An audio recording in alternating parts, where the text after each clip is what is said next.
Lotus పండు వద్ద YSR Congress party MP Mekapati మీడియాతో మాట్లాడుతున్నట్టు లైవ్ చూద్దాం. వ్యక్తి నిష్పక్షపాతంగా ప్రవర్తించగలడు.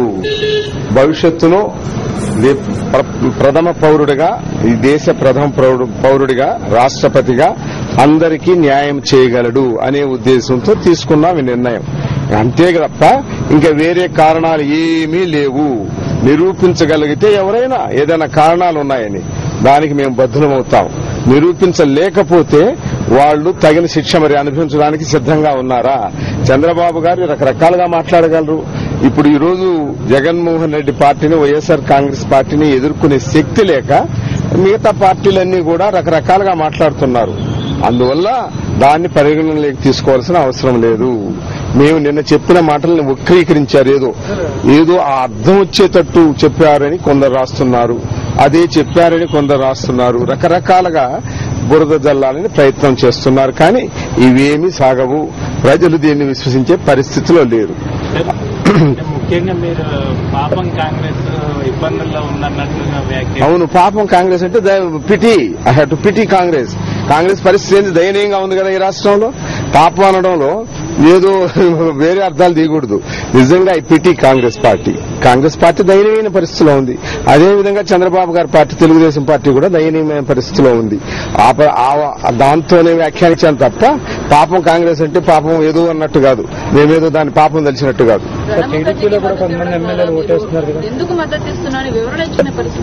ఎందుకు ఇవ్వాలి వివరణ? ఇద్దరు అభ్యర్థులు పోటీ చేశారు, ప్రణబ్ ముఖర్జీ గారు, సంగ్మా గారు. మేము అనుకున్నాం ప్రణబ్ ముఖర్జీ గారు మంచి వ్యక్తి. ఆయన మంచి వ్యక్తి కాదని కాదు, ఇద్దరిలో పోల్చినప్పుడు ప్రణబ్ ముఖర్జీ గారికే మద్దతు ఇవ్వడం సబబని అనుకున్నాం వైఎస్ఆర్ కాంగ్రెస్ పార్టీ. అందుకనే నిర్ణయించి ఈ రోజు ఓటు వేయబోతున్నాం. అంతకు తప్ప వేరే కారణాలు ఏమీ లేవు. ఈ మ్యాచ్ ఫిక్సింగ్ అయ్యి కాంగ్రెస్ తెలుగుదేశం చేసుకుంటున్నాయే గాని ఈ రోజు సామాన్య ప్రజలకు కూడా తెలుసు కాంగ్రెస్ తెలుగుదేశం ఎలా కుమ్మక్కైందని. మొన్న జరిగినటువంటి ఉప ఎన్నికల్లోనే ఎలా చూశాం. అవిశ్వాస తీర్మానం అప్పుడు చూశాం. అవిశ్వాస తీర్మానం నిజంగా సరైన సమయంలో పెట్టుంటే ప్రభుత్వం పడిపోయే పరిస్థితి ఉన్నది. అటువంటి సమయంలో అవిశ్వాసం పెట్టకుండా కాంగ్రెస్ పరిస్థితి సేఫ్, ఏ పరిస్థితుల్లో గవర్నమెంట్ పడిపోదు అనుకున్నప్పుడే అవిశ్వాసం పెట్టాడు. ఆయన ఏమనుకున్నా కూడా మనం చెప్పిన మాటకు కట్టుబడి అవిశ్వాసానికి మద్దతు తెలిపాం.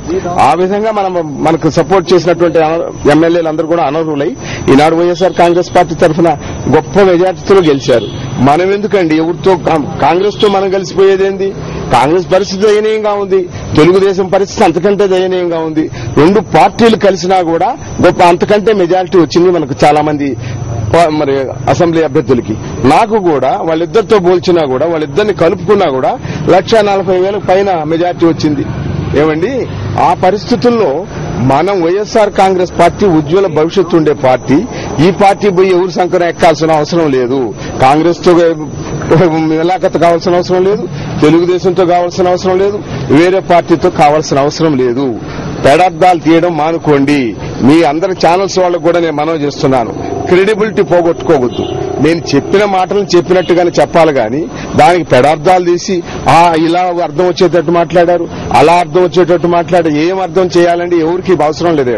ఈ రాష్ట్రంలో జగన్మోహన్ రెడ్డి గారి నాయకత్వాన్ని ప్రజలందరూ గొప్పగా విశ్వసిస్తున్నారు, కావాలని కోరుకుంటున్నారు. వైఎస్ఆర్ కాంగ్రెస్ పార్టీకి తిరుగులేని పరిస్థితిలో ఉంది ఈ రాష్ట్రంలో. అందువల్ల ఎవరితో కుమ్మక్క కావాల్సిన అవసరం లేదు. కుమ్మక్క అయ్యేది ఎవరనే సంగతి మనందరికీ తెలుసు, సామాన్య ప్రజలందరికీ కూడా తెలుసు. అందువల్ల ఈ పెడార్థాలు మానుకోవాల్సిందిగా నేను మనవి చేస్తున్నాను. కొంత మీడియాకి కొందరు కావాలని పెడార్థాలు తీస్తున్నారు, అది మంచిది కాదు. మీ క్రెడిబిలిటీ పోయే పరిస్థితి వస్తుంది.